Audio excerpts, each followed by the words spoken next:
welcome back to my channel. My name is Claire. I am so excited because today we're going to be talking about viral Korean skincare products, but viral as in the sense of let's debunk some of the myths around why they might be viral. I also just did my skincare routine, which is why I'm looking very extra glowy and hydrated, which I love. I don't have any makeup on because also I feel like when you're doing skincare videos and you have like a whole boatload of makeup on, like it's just kind of hard to tell. Like I would prefer to see your natural skin. So that's just me. So this is me. I just did my skincare. I posted that video. I will link it down below in case you guys are curious as to the products that I used. But for today's video, we're going to be debunking viral products, specifically for Korean skincare, because Japanese skincare is a little bit different and I want to do a whole separate video on that. But I feel like there's a lot of viral products out there, and so I wanted to kind of break down what makes them viral, what makes them so hyped, which hype products do I actually like, and which products do I feel like deserve a little bit more love and maybe should be viral that are not. So let's just jump right in.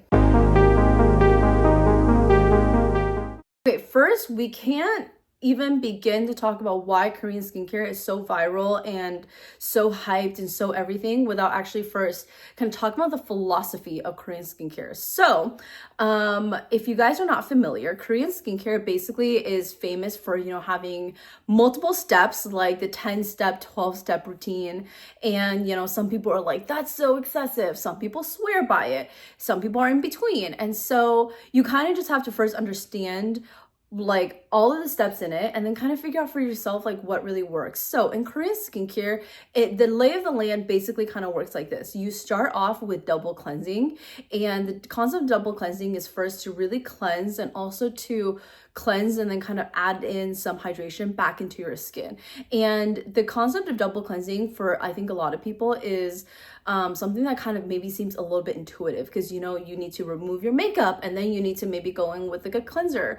And I think it's maybe easier to understand in the concept of makeup, but I also feel like in practice it is something that makes a lot of personal sense to me, especially when I did live in New York. Like the moment I step outside, it was just like pollution central.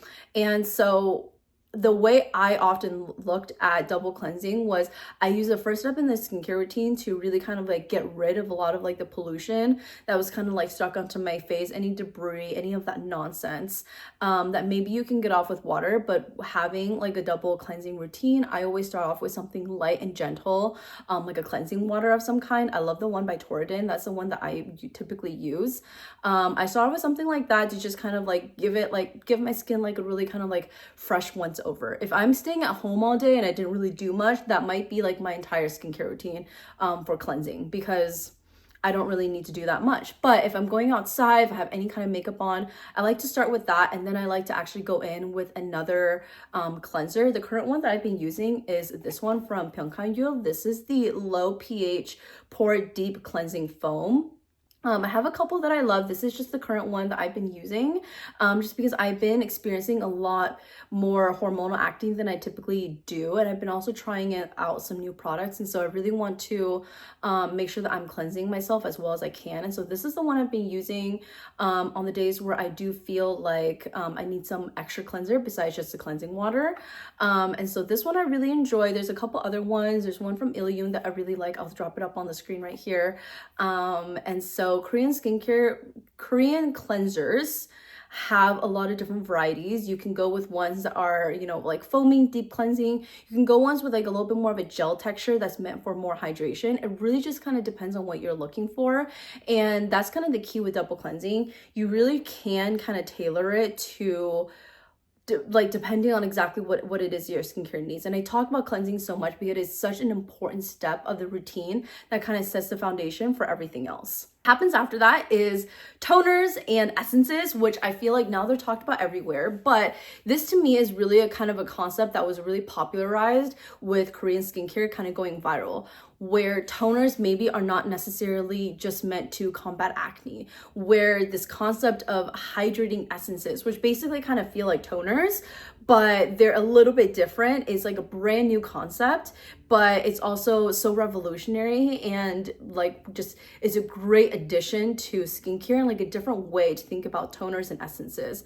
And I think that's kind of like the beauty of the Korean skincare routine with having toners and essences, is where you can really kind of like tailor that to yourself. And so for toners, you can find ones that are going to be really kind of combating acne, maybe like controlling some of the oil production if you're really oily. Or for me personally, I love hydration. I need everything with hydration. And so I personally tend to go with the ones where it's going to be more of like a hydrating toner, hydrating essences. And so I like to, for me, mix in like a lot of different types of ingredients that I really like, maybe some rice and ginseng, maybe some rice and some other plant extracts.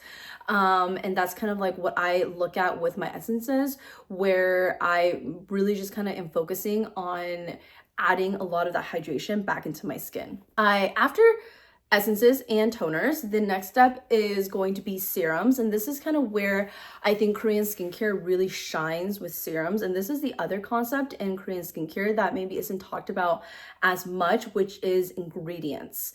And ingredients is such a big concept in the Korean skincare philosophy. And I think you really kind of have to understand that everything is based off of the ingredients, whereas in Western skincare, we typically have like an all-in-one, where I've seen so many serums where it's just kind of like, oh, this is just like the ultimate like anti-aging kind of a thing. This is the ultimate brightening serum and has just like all these different things added into it. But in Korean skincare, it's really the products that are kind of like taking center stage. And so you get anything with the Centella asiatica extract. You have things like niacinamide focus, you have ceramides, peptides. There's so many different types of ingredients that you can go for, and different ingredients will have different benefits for your skin. Taking for example, this is one of the essence toners that I really like. This is also from Pyongyang. This is not sponsored by Pyongyang, but I really like the products.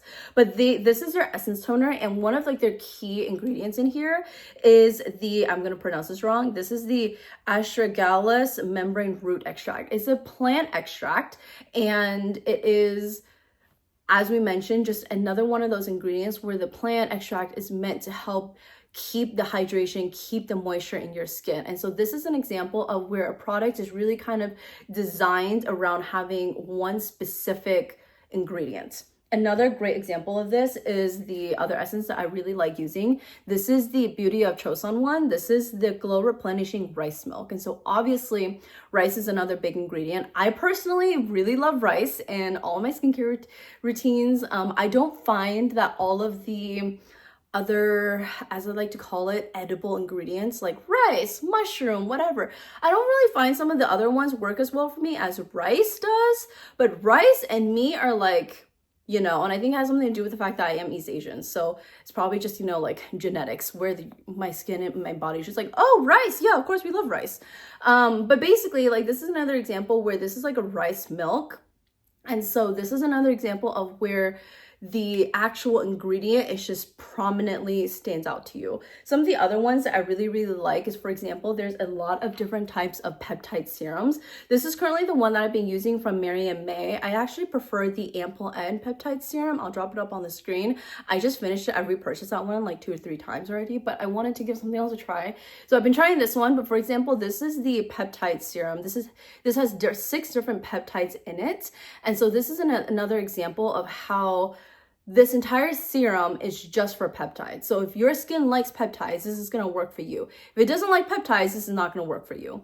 And so this is kind of what's great about Korean essences, toners, and the serums especially, is because they're all geared around one particular ingredient. And so that is one of the big reasons why some of the products go viral, because you're introducing these new ingredients that maybe some of the Western skincare has never used before, like Centella, and some people really take with that. Some people don't. For example, propolis is one of like the skincare ingredients that doesn't really work for me. It's a bit too heavy. It kind of irritates some of my skin. But when I do try Centella in like more of like a controlled amount. It actually does work very well, especially if you know you have a lot of irritation, if you kind of need to calm things down.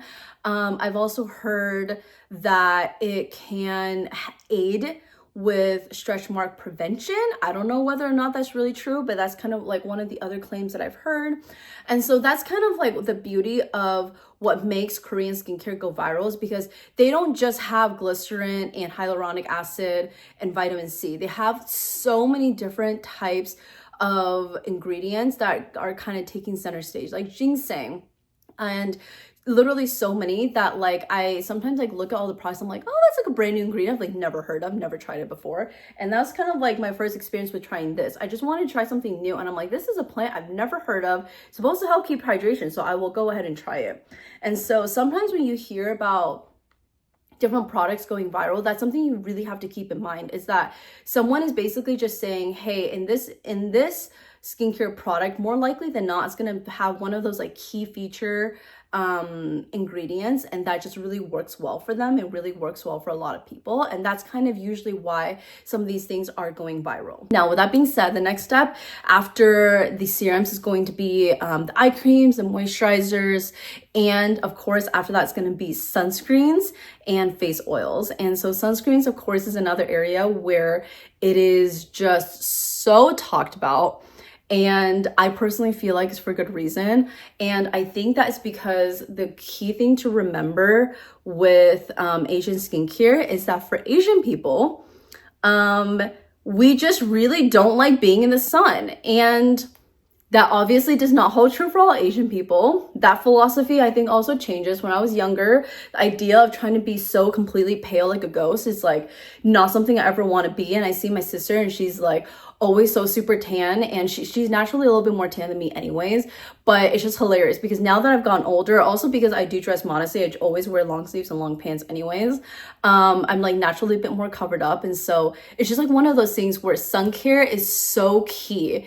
It is like, it's like the meme, it's like the joke, the stereotype where like you go outside and it's like it's middle of summer and you'll always see like an Asian person carrying like a sun umbrella, but that's just because of how ingrained sun care is in like Asian culture. Like one of the first things I ever remember my mom telling me was like, after you take a bath, after you take a shower, you always need to rehydrate your skin with some kind of body lotion, and you always need to put on a moisturizer and sunscreen. And she was even like, you can be lazy, you can get one of those sunscreen and moisturizer joint things together, but you always need moisturizer and sunscreen. And even now to this day, my husband has like the most basic skincare routine. He washes his face, he puts on moisturizer, and he puts on sunscreen. And then at night, he just kind of skips the sunscreen and uses like a night cream. But that is like his entire skincare routine. But honestly, for him, that's at least something, because he's at least getting kind of, you know, touching all the basics already. And that is why sunscreen, I think, is so talked about in Korean skincare. And you can't talk about Korean skincare and viral products without talking about the ultimate thing that's always hyped, the beauty of Joseon sunscreen. This does not work for everyone, I will say that, because I do have people that have said, oh, I've used this, it just doesn't work for me. The thing with this product specifically is that this product is meant to be a lot more moisturizing. They did recently release a new version that's meant for more oily skin types, where it's not as hydrating with all of like the extra layers of moisture, because sometimes if you're super oily, you just put on something super, you put on a good moisturizer and then you put on another super moisturizing sunscreen. It can be a lot. And so they do have a different formulation. I tried that one because I do not have oily skin and I have dry to combo skin. I personally prefer the OG formula. Part of the reason though why I really like this formula is because one, it has rice in it. First, anything with rice, I'm just automatically given. It also does have probiotics, because that's actually in the name. It's a Relief Sun rice and probiotics. And so they do have a couple of different ingredients in here that may not work for everyone. And so that's a really important thing to keep in mind with all of these skincare ingredients, is that you might hear, for example, some things that don't work well for people. And that's really because not every single ingredient is going to work for everyone, and not every single combination is going to work for everyone. And so one of the biggest kind kind of mishaps that I see when it comes to skincare is that people are like, oh my gosh, I tried all of these super hyped things. I tried like 5 new products and like they just like didn't work for me. I guess like Korean skincare just, you know, it doesn't cater to sensitive skin. And I think that's a really big misnomer because you have to be able to tailor your skincare around specific ingredients that work for you and also work well with each other. So the way that I set up all my skincare, I'm like, look at my skincare right next to me, is that I know all of these products will work well together. I don't have a ton of actives that's kind of competing with each other. Like the most active thing that I'm using is like vitamin C. And everything that I'm using is kind of based on a very specific philosophy for my skin, which I need is hydration.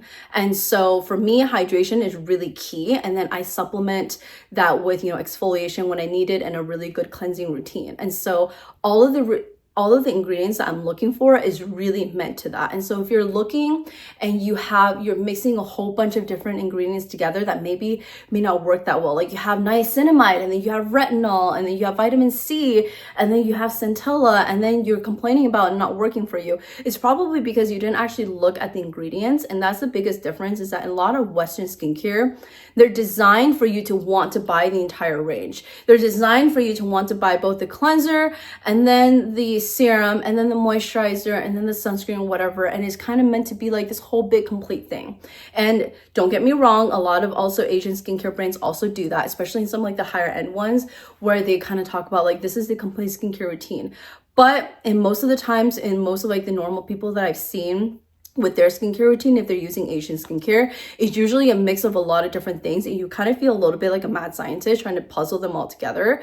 But that is usually the way that it works best. And so that is the number one thing that I have to say, is that you really have to tailor your skincare around the ingredients working for each other. And I focus on this so much because it's something that I think if you're coming in from like a traditional Western skincare perspective, like it doesn't really make sense just how everything is truly formulated around the ingredients, and not every ingredient will work for you because there are literally so many different types. And that's what's wonderful about Korean skincare. They're all about innovation. And so you have all of these amazing products that are, you know, trying new things. And that's what I really like about it. So sometimes it'll work, sometimes it won't, but you kind of have to be a little bit careful with yourself. You have to know your skin. You have to know which products are going to work for you.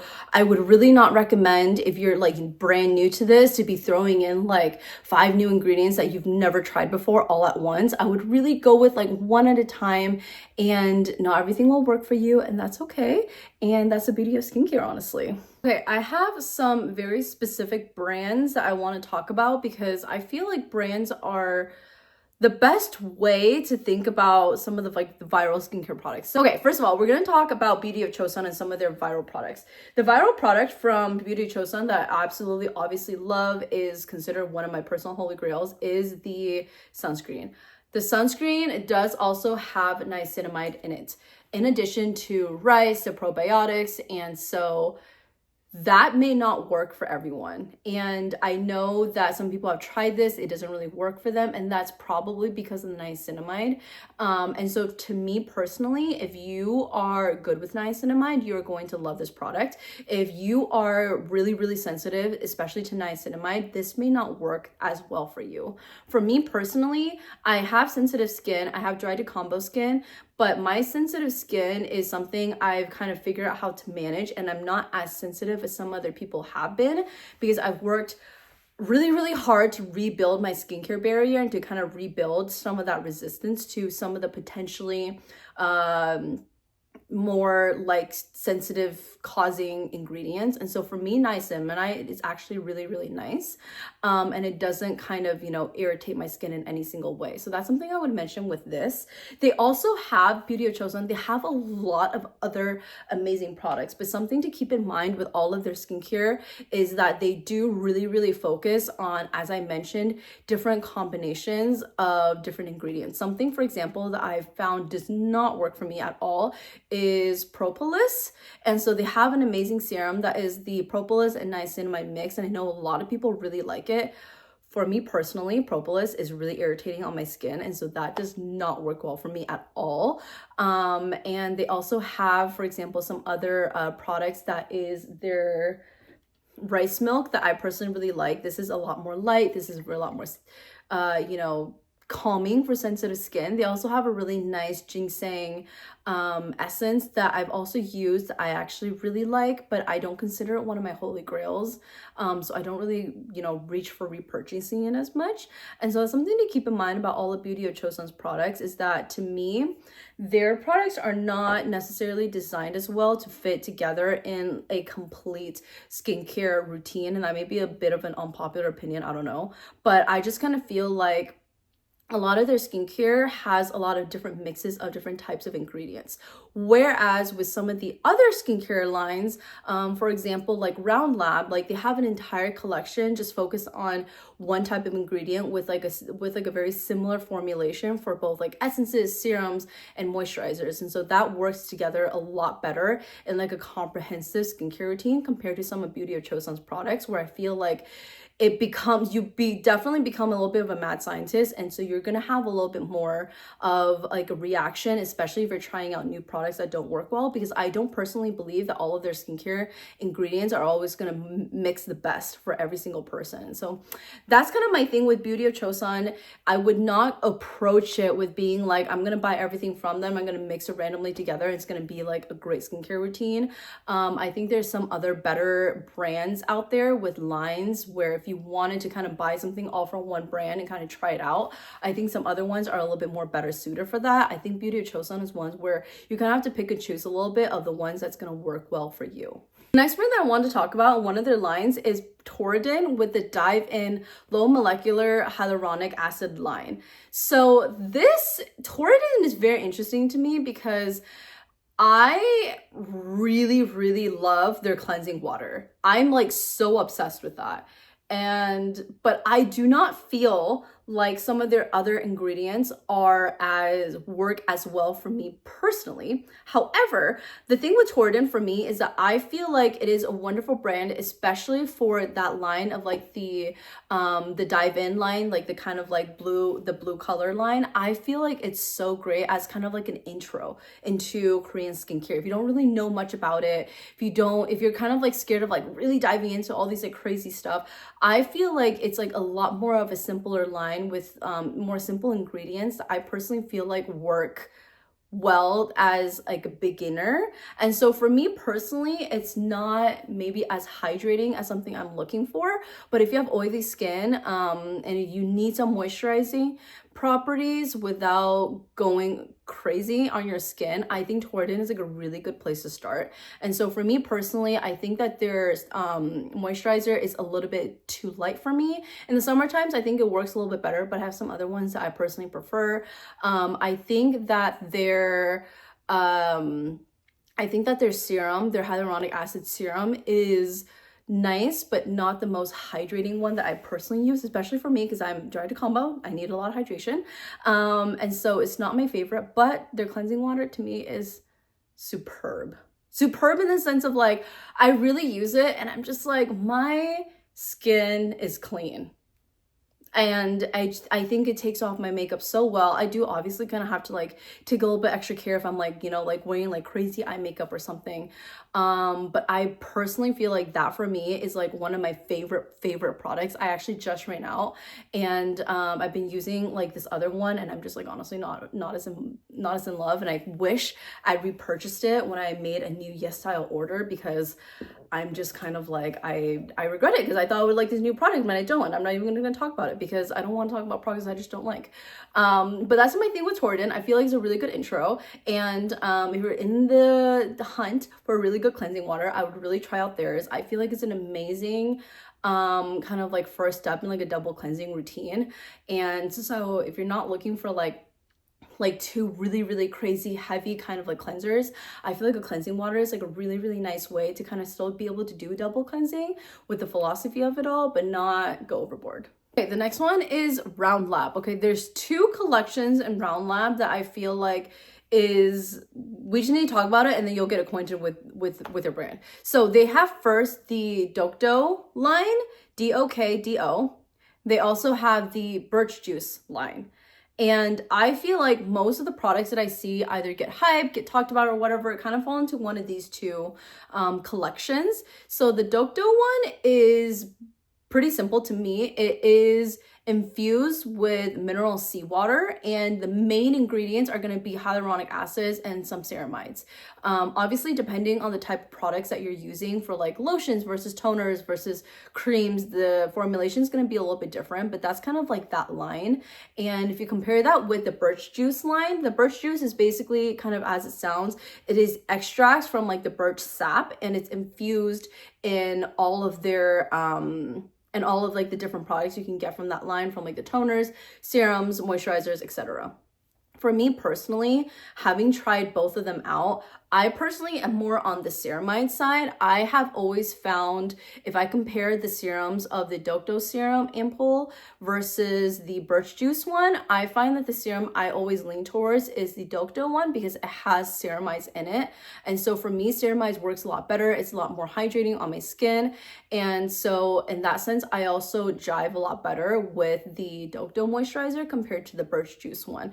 But that's kind of like one of those things where you really just kind of have to try it out, where that's like one of their signature ingredients is like birch juice. And so it kind of works for some people. It doesn't really work for all people. I think that it works well, but it doesn't really serve the purpose of what I personally am looking for. And so I do prefer the other ones with ceramides in it, because that is an ingredient that I think for me works really well. And so anything with ceramides, I'm like always going to be on the hunt for, because it just adds so much more hydration to my skin. That is kind of like a great example of how they build an entire skincare line around these certain ingredients. And so if birch juice works well for you, that's one where you can go in with the toner, you can go in with the serum, you can also go in the moisturizer, and it creates a really comprehensive and complete type of like a skincare experience. For me personally, I do find that using too much of one thing from like using too much of one ingredient throughout everything doesn't necessarily always work the best for me, because I would like to kind of mix in a lot of different things with it. And so my favorite things from Roundlab is always going to be their Dokdo serum. I feel like it works really well with ceramides. I also really enjoy their moisturizers from that line. I have used their cleansing water. I personally am not as big of a fan of their cleansing water as I am of the Torriden one.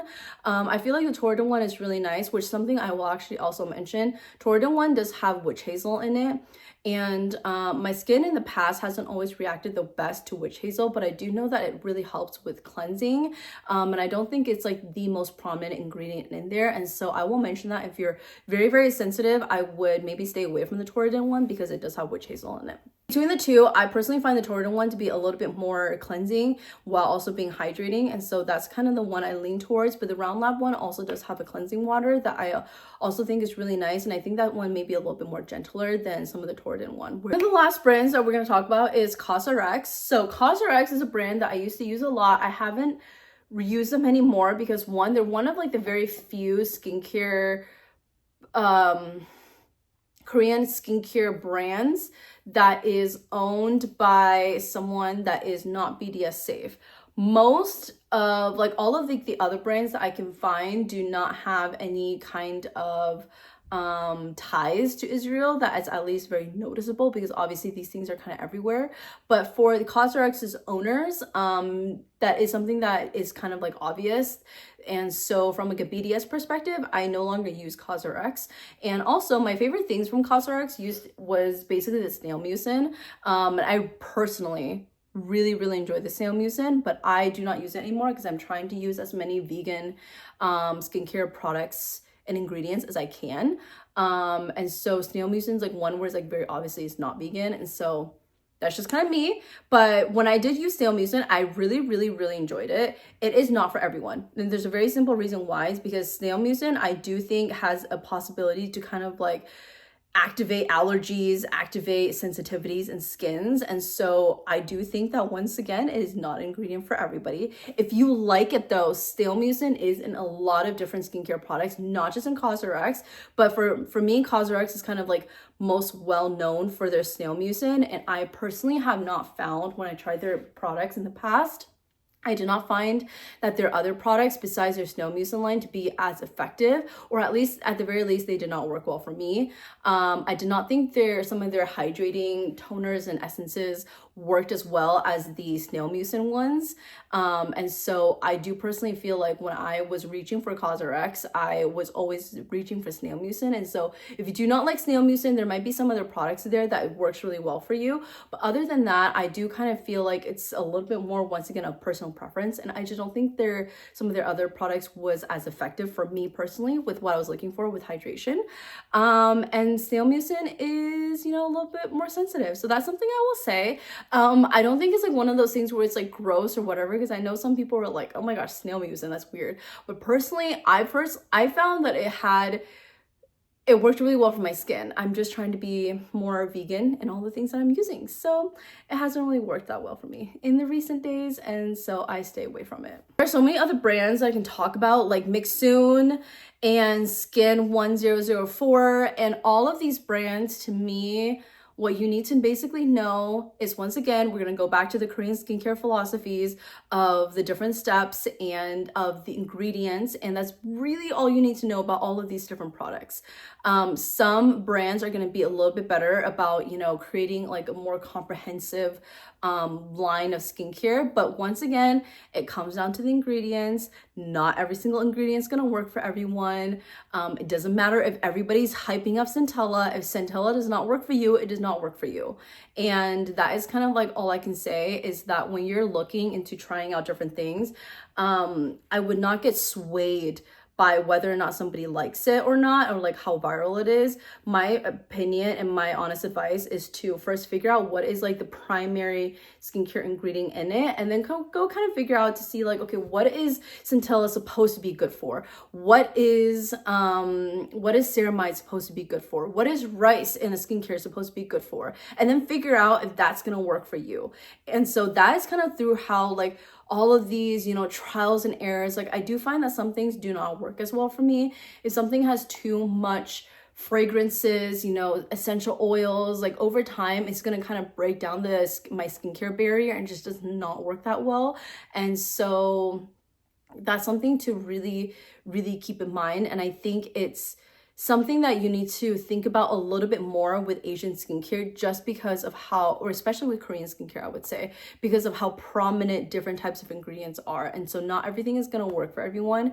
And I find that innovation, while amazing in Korean skincare, can also kind of make it a little bit overwhelming for newbies to come in and try. All of these products I buy on YesStyle. If you would like to use my code is claire.shaykazi. You can enter it in the rewards code section. You can also layer it with other site-wide codes that YesStyle might have. So if you go onto their website, they might have like different codes that you can use for like 8% off, 10% off, 50% off, depending on your order total. And so you can enter in those site-wide coupon codes in like the coupon code section, and enter in my code claire.shaykazi in the rewards code section.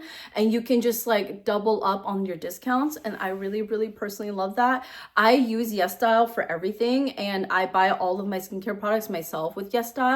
And I personally have just really, really loved it. One thing I will say with YesStyle is that some products, they do already have it in stock. And so when you're adding different products to your cart, I would, like look in the drop down, like some of them might say usually ships in like 21 days or something. And that's going to be because they don't have it in stock. They would have to go and get it and then be able to ship it to you. Other things, it'll usually say it can be shipped in the next 24 hours. That means they have it in stock. And so really take a look at that, because I had experiences in the past where I didn't realize that something was going to be back ordered and it would take like, 21 days to get to me. And I'm just like, oh my gosh, like I shouldn't have done that, because then the other things in my order are not going to be shipped even if it's in stock. So that's something I would just keep in mind when you are ordering. And if you do order to a certain amount, you do obviously get free shipping. And usually for me, the way I like to order from YesStyle is that I like to place one big massive order every so often. And so that's why when I like forget to buy something in like my massive order, I'm just like, oh my gosh, like that really sucks, because when I purchase things in like a massive order, I can typically buy enough to be able to have free express shipping as well. And so especially when I buy things that are already fully in stock, I find that to me, Shipping is usually very, very quick. No, it's not going to be like 2 days. You order it and in 2 days it's like Amazon Prime. It's not going to be like that. But I personally have never had issues with the shipping taking too long unless something was back ordered. So I buy everything from YesStyle. I really recommend YesStyle. I also personally prefer buying things on YesStyle rather than buying things from their American websites, because some things do have a slightly different formulation. For example, the beauty of Joseon sunscreen, I do believe that if you buy it from certain like American like retailers, for example, if they sell it, they might have slightly different formulations because the FDA does have different rules for what's like allowed and not allowed basically. And so I do know that, for example, if there's going to be variations, some people feel a little bit more comfortable with like the FDA guidelines. I personally feel very, very comfortable and honestly more comfortable with the South Korean and Japanese guidelines. And so I prefer to buy all of the Asian formulations rather than any of like the potentially like the American ones. There usually is not too many variations, but I do know that, for example, some things like sunscreens might have some variations because there's going to be certain sun filters, especially that I think the FDA has not yet done testing on. So that's something to keep in mind. But so that's why personally for me, I'm more of like a YesStyle person. I just buy everything from YesStyle and it just works out well for me. So that is the video. That was a really long video. Oh my gosh. But I hope this was helpful in kind of like breaking down what makes certain products in Korean skincare viral, what doesn't make it viral, and hopefully this will kind of help you wade through, you know, like the myriad of different products that might be thrown at you in social media being like, buy this, buy that. And hopefully now you have a better understanding of some of the philosophy around Korean skincare and some of the basics around some of these really popular brands that you might see and hear from. And so I hope you found this helpful. And my name is Claire. I put out a lot of different skincare, beauty, and also some lifestyle vlogs here on my channel. And thank you guys so much for watching. I can't wait to see you guys in my next video. Bye!